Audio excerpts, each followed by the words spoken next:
Good morning मित्रांनो. आज आहे आपला 49वा दिवस. सकाळी लवकर उठलो आपण, ब्लॅक कॉफी घेतली, क्रिएटिन घेतलं आणि व्यायामला तयारी झालो. लगेच व्यायाम करण्यासाठी आधी आपण वॉर्मअप वगैरे केलं आणि पुशअप्स मारले. पुशअप्सचे 3 सेट, परत त्यानंतर सपाट्या मारल्या. सपाट्याचे पण आपण 3 सेट घेतले.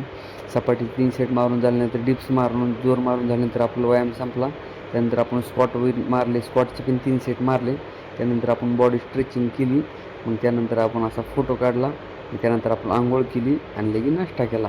नाश्ता केला आणि आज आपल्याला कामाला जायचं होतं. आज आलता गव्हाचा रेक आला होता. मग लगेच मेसेज आलता. मग लगेच आंघोळ करून आपण लगेच गाडीवर किक मारून कामावर गेलो. कामावर गेलो तो मित्र येऊन बसले होते, कारण आमचा नंबर अजून आला नव्हता. मग आमच्या बाकीच्या जोडीदारांनी पोतं खाली केलं. तर मग घरी आलो डायरेक्ट 6 वाजता.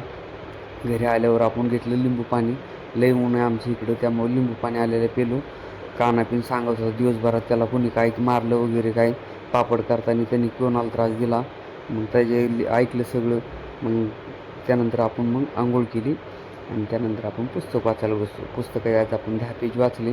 पुस्तकाचे 10 पेज वाचल्यानंतर पण जरा थोडं बरं वाटलं, कारण की दिवसभर मोबाईलमध्ये 2-3 पिक्चर बघितले, त्यामुळे लयच कसं डोळ्याला त्रास होत होता. त्यानंतर मग आपण जेवण केलं. जेवण केल्यानंतर आपला दिवस संपला. Good night.